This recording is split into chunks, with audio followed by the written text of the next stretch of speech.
से माँ हम भी गैया चरावे जाएंगे अब वन में। मैया बोली लाला तू छोटा सा है और गैया इतनी बड़ी बड़ी उम्र तेरे ऊपर चढ़ जाएंगी, फिर पता ना चलेगी कहाँ चलोगे। 9 लाख गाय हैं माँ यशोदा के यहाँ। भगवान जिद करने लगे नहीं हमको तो गैया चराने जाना है जाना है जाना है जाना है। मैया बोली बिल्कुल नहीं जाएगा, अभी नहीं जाएगा, थोड़ा और बड़ा हो जाए फिर चला जाइए। दोनों माँ पुत्र में युद्ध हो रहा है, एक कह रहे गैया चराने जाएंगे, दूसरे कह रहे नहीं जाएंगे। इतने में ही नंद बाबा आए। क्या हुआ? बोले देखो मैं इससे कह रही हूँ अभी रुक जा, थोड़ा बड़ा हो जा फिर गाय चराने जाना, मान ही नहीं रहा मेरी बात। तो नंद बाबा ने एक राय दी, बोले सुनो लाला गैया नहीं चरा सकता, लेकिन गैया की छोटी छोटी बच्चियां और छोटे छोटे बछड़ाओं को तो चरा सकता है ना। लाला आज से तू एक काम कर, जितनी भी गाय के बच्चे बछड़ा है उन सबको चराने जा। कन्हैया आज पहली बार गाय चराने जा रहे हैं, बछड़े चराने जा रहे हैं। उसी दिन को हम लोग गोपाष्टमी बोलते हैं, नवंबर के आसपास आती है गोपाष्टमी। उसी दिन भगवान गाय चराने गए थे पहली बार। आज जैसे भगवान गौ चराने के लिए जाने लगे तो मैया ने चरणों में पादुका पहनाई। भगवान बोले मैया ये पादुका क्यों पहना रही हो आप? बोले लाला तू चल के जावे वो नंगे पैर, तेरे पैरन में कांटे लग जाएंगे, लग जाएगी फिर रोवेगा। कन्हैया पता क्या बोले? बोले मैया हमारी गैया भी तो नंगे पाम जावे, एक काम करो गैया को भी पादुका पहनाओ। बोले नहीं गैया पादुका नहीं पहने। तो छोटे से कृष्ण बोले गैया पादुका नहीं पहन करके इतना सुंदर सुंदर हमें दूध दही मक्खन देती है, तो हम पादुका पहन करके क्यों जाएंगे? हम भी नहीं जाएंगे। और भगवान जितने दिन ब्रजमंडल में रहे उन्होंने चरणों में पादुका नहीं पहनी, सिर पर मुकुट नहीं पहना, वक्षस्थल पर ढकने के लिए कोई अंग वस्त्र नहीं पहना। भगवान ने केवल मोर पंख धारण किया और कुछ भी धारण नहीं किया जितने दिन ब्रजमंडल। कई संत ऐसे हैं बाहर रहते हैं, जब भी वृंदावन आते हैं तो वृंदावन की सीमा में घुसने से पहले गाड़ी से उतर करके चप्पल दूर रखते हैं। और वो कहते हैं कि जिस नगर में जिस ब्रज में हमारा योगेश्वर कृष्ण नंगे पैर घूमा है उस नगर में हम जूते पहन करके घूमे, नहीं घूमना। कई भक्त ऐसे हैं वृंदावन में पादुका नहीं पहनते, चरणों में चप्पल नहीं पहनते। भगवान गाय चराने के लिए गए तो वही अघासुर आया। अघासुर का भगवान ने वध किया, वनभोज किया। वनभोज का विवरण श्रीमद् भागवत में बड़ा सुंदर किया गया है। भगवान अपने ग्वाल वालों के साथ वनभोज कर रहे थे। श्री रामा झाड़ियों के पीछे बैठ करके कड़ी पी रहा था, बासी कड़ी। भगवान ने कहा श्री रामा कहाँ है? ढूंढने के लिए गए तो एक झाड़ी के पीछे बैठ करके वो तो मुंह से लगा करके कड़ी पी रहा था। भगवान ने कहा श्री रामा ये क्या कर रहे तुम? बोले लाला आज वनभोज था, तूने कहा था सब अपने घर से सामग्री लेके आना, मेरे घर पर बासी कड़ी थी, अब मैं तुमको बासी कड़ी तो ना पिला सकूं ना, या हमारे में स्वयं पी रहा हूं और तू जिद्दी है, तू माने ना तू पी ले, या हमारे में खुद ही सारे पी रहा। भगवान बोले अच्छा हमसे चालाकी, तूने पी ली तो क्या हुआ, मेरे लिए तो फिर भी बच गई। बोले कहाँ बची? तो श्री रामा जब घड़ा लगा करके मुख से पी रहा था तो उसके यहाँ पर पूरे पर इधर छींटे लगे हुए थे कड़ी के, यहाँ पर भी फैल गई थी थोड़ी थोड़ी। मेरे प्रभु ने श्री रामा की थोड़ी को पकड़ा, अपने पास खींचा और अपनी जीभ निकाल करके उसके मुख पर लगी हुई कड़ी को चाटने लगे। श्री रामा के नेत्र सजल हो गए। बोले कन्हैया तू इतना प्रेम मत करे कर हमसे, काऊ जना हमें छोड़ के चलो जाएगा तो तेरे वियोग में हम मर जाएंगे। कन्हैया बोले लाला मैं तुमको कभी छोड़ के ना जाऊंगा, निरंतर तेरे पास रहूंगा। ऐसी प्रेम भई लीला चल रही थी, ऊपर से ब्रह्मा जी ने देखा। छी छी छी छी, राम राम राम राम, ये ईश्वर है? ना जाने कैसा ग्वाला है श्री रामा, उसके मुख पर लगी हुई कड़ी को चाट रहा है। ये भगवान नहीं हो सकता। और भगवान की परीक्षा लेने के लिए भगवान के सबसे पहले सारे गाय बछड़ों को चुरा लिया। भगवान अपने बछड़ों को ढूंढने के लिए वन में गए तो उनके सारे ग्वाल वालों को चुरा लिया। अब भगवान अकेले बचे पूरे वन में अकेले घूम रहे हैं, ढूंढ रहे हैं, कहीं मिल ही नहीं रहा कोई।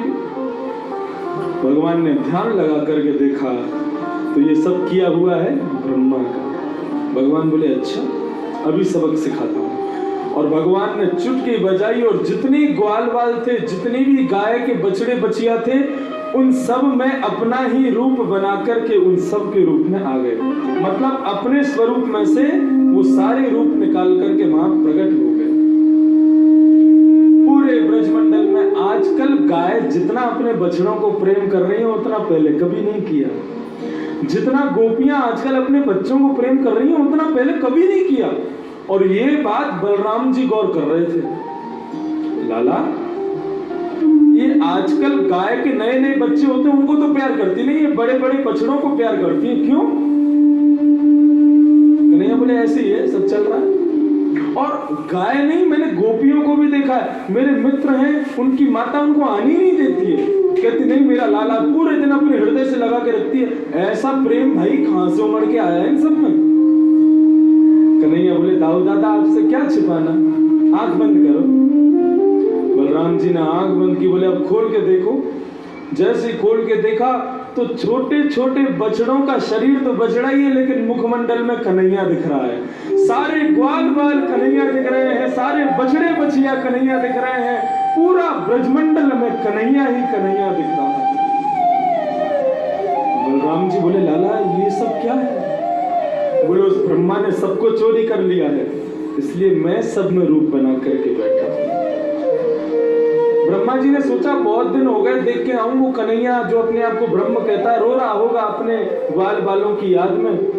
नीचे आकर के देखा तो जितने ग्वाल बाल ऊपर ब्रह्मलोक में वही सब नीचे घूम रहे हैं।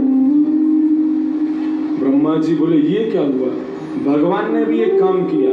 भगवान ब्रह्मा जी का स्वरूप बना करके ब्रह्मलोक गए और अपने द्वारपालों से बोले आजकल मेरे जैसे चेहरे वाले बहुत घूम रहे हैं, मैं अंदर जा रहा हूं, मेरे जैसे चेहरे वाला कोई और आवे, बहलू पिया मारपीट करके भगा देना उसको वहां से। अब ब्रह्मा जी आए थे ब्रजमंडल।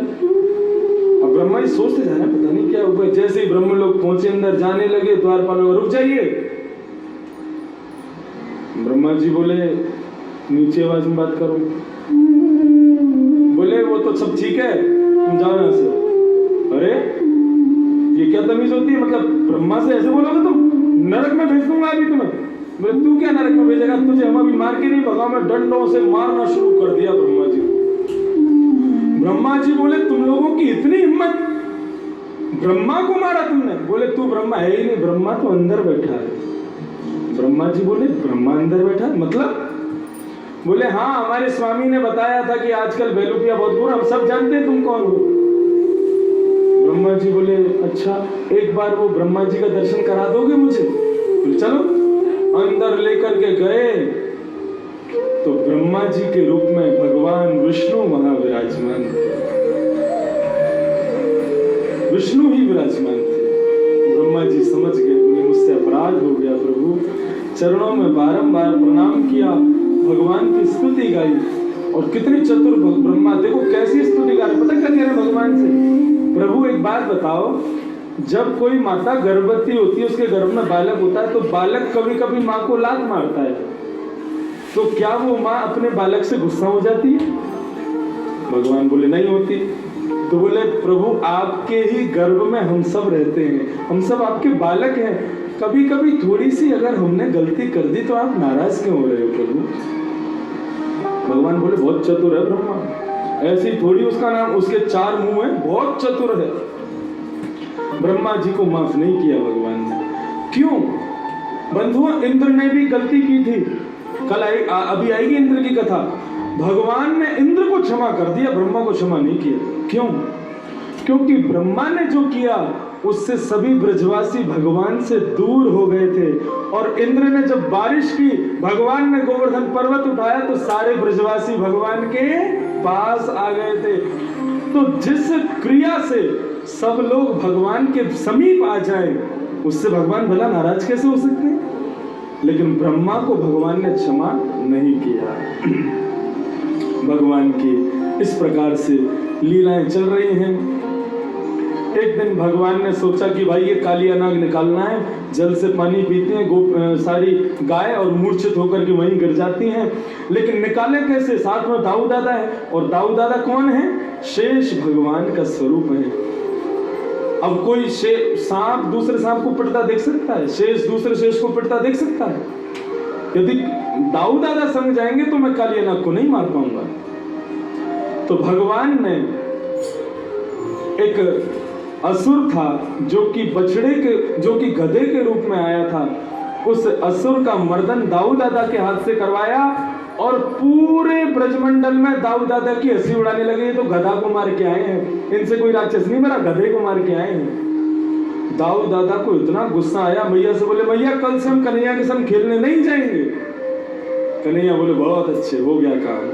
और दूसरे दिन कृष्ण गए, कंडुक क्रीड़ा का बहाना बनाया, बैट बॉल खेल रहे थे, बॉल को, गेंद को, आप सब कथा जानते हैं, यमुना जी में फेंक दिया, और सीधामा जिद करने लगा, मुझे वही गेंद चाहिए। भगवान कदम्ब के वृक्ष पर चढ़ गए, कूद गए, और जाकर के कालिया नाग के फनों पर नृत्य करने लगे। तांडव गति मुंडन पर, तांडव गति मुंडन पर, तांडव गति मुंडन पर, तांडव गति मुंडन पर, निर्गत बनवारी, तांडव गति मुंडन पर, निर्गत बनवारी, चम चम चम चरण धरत, चम चम चम चरण धरत, पम पम पम फनन उपर, पम पम पम फनन उपर, नाग वधू तारी, तांडव गति मुंडन पर, तांडव गति, तांडव गति, तांडव गति मुंडन। भगवान कालिया नाग के फनों पर नृत्य कर रहे हैं। जिस फन से जीव निकाल करके भगवान को पकड़ता, भगवान उसी फन पर चरण रखे। 101 फन थे, और इतनी तीव्र गति से नृत्य कर रहे हैं। आकाश मार्ग में देवता मृदंग बजा रहे हैं, कांसे बजा रहे हैं, जय जयकार कर रहे हैं, और हमारे कन्हैया तांडव नृत्य कर रहे हैं। बोलो कालिया मर्दन भगवान की जय। कालिया नाग ने भगवान की स्तुति गाई, बोला, प्रभु क्यों मार रहे हो? एक सेकंड रुको, बताओ तो सही मुझे। बोले, तुमने मेरी यमुना को विषैला कर दिया, इसलिए मार रहा हूं। कालिया नाग बोला, इसमें मेरी क्या गलती है, इतना बताओगे? ये बताओ, सांपों को बनाया किसने? भगवान बोले, हमने बनाया। सांपों की जीभ में इतनी सारा जहर भरा किसने? भगवान बोले, हमने ही भरा। तो भैया, आपने अमृत भरा होता तो मैं अमृत से कर देता ना पूरी यमुना को। आपने विष भरा है तो विष ही तो निकालूंगा ना, मेरी क्या गलती है इसमें? भगवान चुप हो गए, कुछ नहीं बोले। काली, बाली और बली, ये 3 ऐसे भक्त हुए भगवान के, इनके सामने भगवान उत्तर ही नहीं दे पाए, कुछ बोल ही नहीं पाए, चुपचाप खड़े रहे। भगवान बोले, मैं बस इतना चाहता हूं, तुम हमारे वृंदावन को छोड़ करके यहां से चले जाओ। और वो कालिया नाग, ऑस्ट्रेलिया के आसपास जो समुद्र है, फिजी के आसपास, वहां पर आज भी कालिया नाग के वंशज 5 मुखी 10 मुखी नाग आज भी निकल जाते हैं कभी कभी वहां पे। वो कालिया नाग वहीं रहता है। इस प्रकार से भगवान ने कालिया नाग का मर्दन किया। आगे श्रीमद् भागवत में सुंदर कथा आती है, वेणु गीत। ये वेणु गीत बहुत सुंदर गीत है, जैसे गोपी गीत है ना। कल की कथा आपको बताएं, आप लोग बहुत लेट आते हो कथा में। कथा का आधे से ज्यादा सार तो शुरुआत में निकल जाता है, और आप लोग आते हो 4:30 बजे के बाद आधी अधूरी कथा सुनने। कल की जो कथा है ना, वो बड़ी सार गर्भित कथा है। कल महारास का प्रसंग है, गोपी गीत का प्रसंग है। कृष्ण से प्रेम कैसे हो, ये कल की कथा में बताया जाएगा। तो जो लोग लेट आते हैं उनसे मेरी विनती है, मैं 3:15 3:30 तक आ जाता हूँ, उससे पहले आ जाया करो, नहीं तो आप कितनी कथा छोड़ देते हो, आपको क्या पता। देखो बंधु, धन गया तो कुछ नहीं गया, समय गया तो कुछ गया, लेकिन यदि ज्ञान निकल गया तो सब कुछ निकल गया। इसलिए भागवत का एक एक सेकंड बहुत मूल्यवान है। इसीलिए मैं बार बार आप सबको बोलता हूं, मेरी तरफ देखो, मुझे सुनो, मैं जो कह रहा हूं सुनो। क्यों? मैं यहाँ पर मंच पर बैठकर केवल कथा करने नहीं आया हूं। आप सब एक एक वस्तु समझे, वही मेरी सबसे बड़ी दक्षिणा होगी। इसलिए बार बार आग्रह करता हूं, ध्यान से सुनो। तो यहाँ पर आता है भगवान का वेणु गीत। बंधुओं, गोपियां भगवान से बहुत प्रेम करती हैं, निरंतर श्री कृष्ण का स्मरण करती हैं अपने घरों में बैठे बैठे।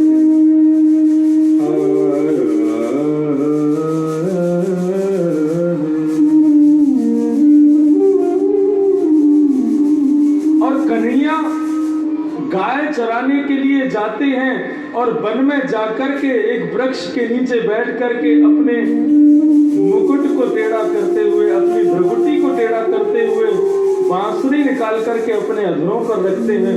और जैसे ही बांसुरी का निनाद करना प्रारंभ करते हैं,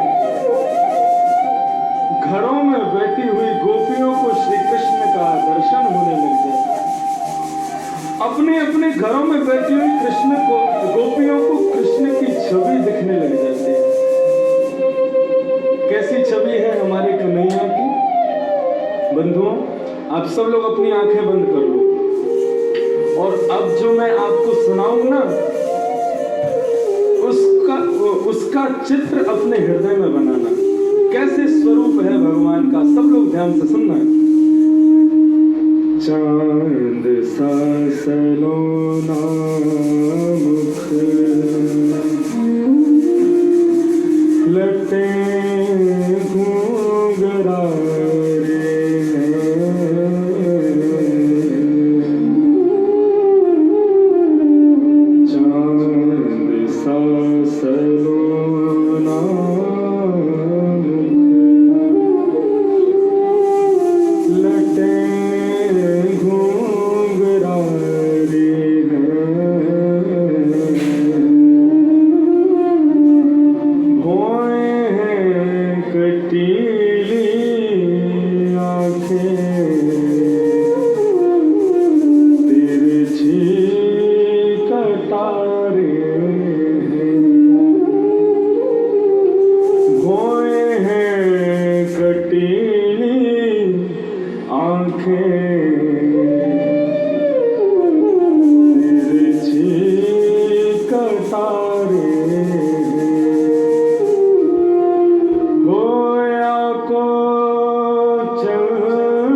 चांद सा सलोना चांद जैसा मुखमंडल है जिनका, लटें घुंघराली हैं, केश कैसे हैं? घुंघराली केश है। और जब कभी भी हवा चलती है तो वो घुंघराले केश भगवान के मुखमंडल पर आ जाते हैं।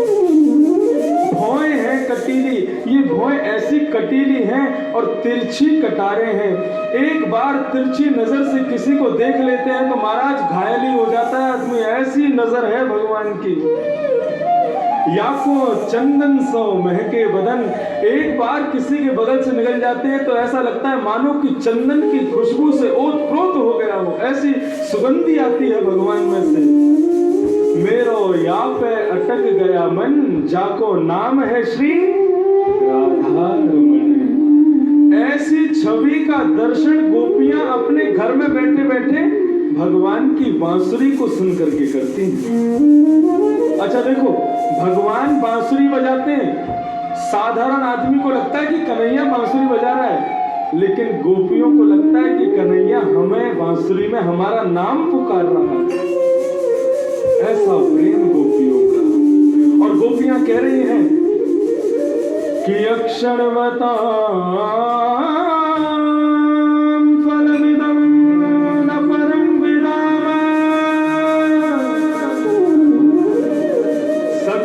प्रसून